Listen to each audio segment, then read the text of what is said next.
જય શ્રી રામ ને જય દ્વારકાધીશ બધા મિત્રોને। આજે તો આપણે નીકળી ગયા સાણા ડુંગર તરફ જવા માટે ને આ સાણા ડુંગરનો ડેમ હતો ને આ એનું બસ સ્ટેશન જેવું કંઈક એવું લાગતું હતું। પુરાના જમાનાનું હતું બધું અને હું ને મારા કાકા જતા હતા એઠે।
આપણે પહોંચી ગયા સાણા ડુંગર ને જો આ સાણા ડુંગરનો નજારો છે। આ બધા જો આ છે ને આ ગુફાઓ છે એ ભીમે ગુફાઓને એ બધી બનાવી હતી। પાંચ પાંડવોએ રોકાણા હતા એક રાતમાં તેણે 365 ગુફાઓ ગાળેલી છે અને હાથીખાનું ને એવું બધું રહેલું છે।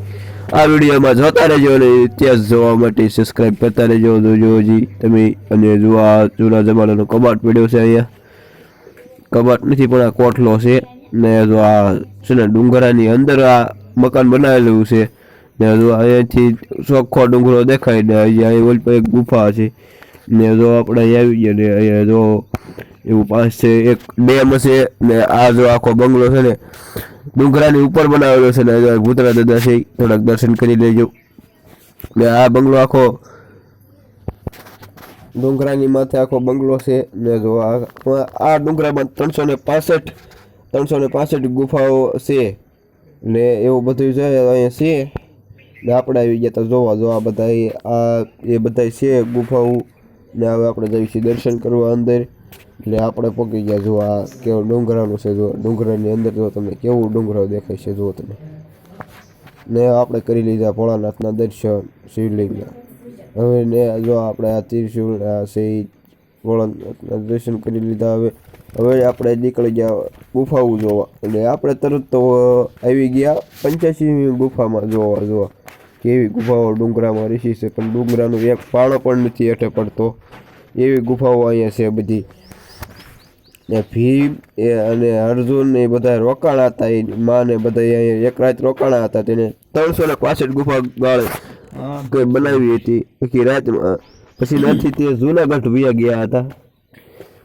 એ રહસ્ય તો તમારે જોવું હોય તો અહીંથી અમારા ગામથી 90 કિલોમીટર થાય છે, અમે 90 કિલોમીટર કાપીને આવ્યા સેવી તમારા માટે લઈને ને અમે આવો ચડી ગયા ડુંગરા ઉપર ચડી ગયા એટલે જો આવો કંઈક નજારો દેખાતો હતો અને પાસે એક તળાવ હતું ને ફોટો લાયક તમારે અહીંયા હોય ને તો તમારે ચોમાસામાં જવાનું, કારણ કે ડુંગરો છે ને લીલો સમ હોય ત્યારે ફોટા પાડવાની મજા આવે। એટલે તમારે અહીંયા તો ચોમાસામાં જવાનું ને અત્યારમાં ચોમાસું નથી તો ડેમ ભરેલો છે અહીંયા જોઈ લો તમે કેવો નજારો તમે જુઓ ખાલી। જો આ ડુંગરો છે, આ ડુંગરામાં જુઓ તમે કેટલું પાણી, આ ને તળાવમાં પાણી કેટલું ભર્યું છે જુઓ। અને ઓલા પણ છે ને ઓલી બિલ્ડિંગ છે ને ગૌશાળા આવેલી છે ને પાછા આપણે હેઠે વહી આવીએ ને જો આ ગુફાઓ જોવા મળે આપણે એ બધી ગુફાઓ જ છે જુઓ। 365 ગુફા છે આ ડુંગરાને તો એ કંઈ થતું નથી ડુંગરાને બોલો। આ કેમ ગાળવી છે જો તમે આકાર કેમ આપ્યો, આપણથી આકાર ન થાય એવો ભગવાને એલા પાંડવોએ ને એને આકાર બધો આપ્યો છે ને જો આ ખાનું હેનું છે જરા કોમેન્ટ કરી નાખો। આ હાથી ખાનું છે હેનું, આમાં 5 પાંડવો એને હાથી રાખતા હારો જો આ હાથી ખાનું છે। આમાં છે ને આપણને લાગે બસ સ્ટેશન છે પણ આ ડુંગરો છે, ડુંગરાની અંદર હાથીખાનું બનાવેલું 5 પાંડવોને જૂના જમાનાનું 100 વર્ષ પહેલાંનું છે આ બધું। તો એને હજી કાંઈ થયું નથી, હમણાં રહી છે થોડું ઘણું હમણાં છે, હજી કાંઈ થયું નથી। જો આને હાથીખાનું છે, આ ડુંગરાની હેઠે છે એની માથે ડુંગરો છે તો એક કણી નથી પડી ગઈ. તો જુઓ એવું આ બધું રહે છે. જો આ કેમ બનાવ્યું છે ત્યારે મશીનો કાંઈ સાધનો વગરનું કાંઈ નથી, બધું સાધનો વગરનું બનાવેલું છે. ને જો આ પગથિયા તો જુઓ તમે, આ ડુંગરાની માથે જવાના જુઓ. જો અહીંયા માથે છે ને એક શિવલિંગ એવું હતું ને અહીંયા જો આવો આ છે બધું. ને અહીંયા આપણે આવજો, આપણે પગથિયા એક પછી સડવા મળ્યા પગથિયા. હું ને મારા કાકા સડવા મળ્યા એક પગથિયા. ને જો આ પગથિયા જુઓ તમે, ગિરનારના હોય એવા લાગે છે, મને તો એવા લાગ્યા. આમ જો પગથિયા એટલા ભારી ને એવા બધા હતા એટલે અમે સડવા મળ્યા નિરાંતે સડીને જોયું તો આમ જો નજારો કેવો આવતો હતો ઉપરથી. ને જો આ બધા ગુફાઓ જ બનાવેલી છે, રૂમો ને એવું બધું બનાવેલું છે. ને જો અહીંયા આ છે કાંક આવું હતું. અને અહીંયા જો આવા થાંભલા આપણથી કોઈ દી બને નહીં, એવા તો સાધનો વગરથી બનાવેલા થાંભલા છે. જો અહીંયા ડુંગરા ઉપર હાથે બનાવેલા, ભીમે ને પાંચ પાંડવો એ બનાવેલા છે હાથે, એવા થાંભલા એવા બનાવ્યા છે. આપણથી તો એવા બનતા જ નહીં કોઈ દી.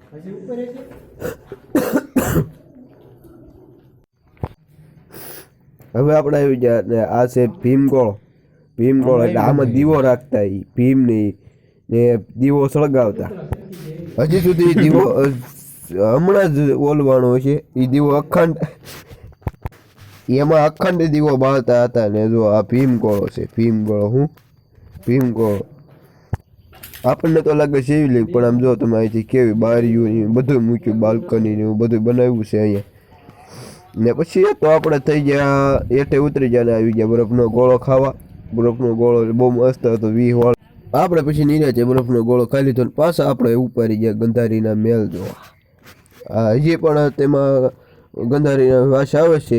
એટલે જો આ ભીમની માં છે ને તેમને તરસ લાગી હતી, ત્યાં માટે જો ને ભીમે એક પાટો માર્યો તો ને જો 7 કૂવા ગાળ્યા, એમાં હજી પણ ડુંગરામાંથી પાણી છે. જુઓ તમે, જો અહીંથી હરુભરું તમને દેખાડું છું, પાણી 100 છે. ને આપણે વિયા ગંધારીનો મેલ જોવા 100 વર્ષ થયા છે તો પણ એવી વાસ આવે છે.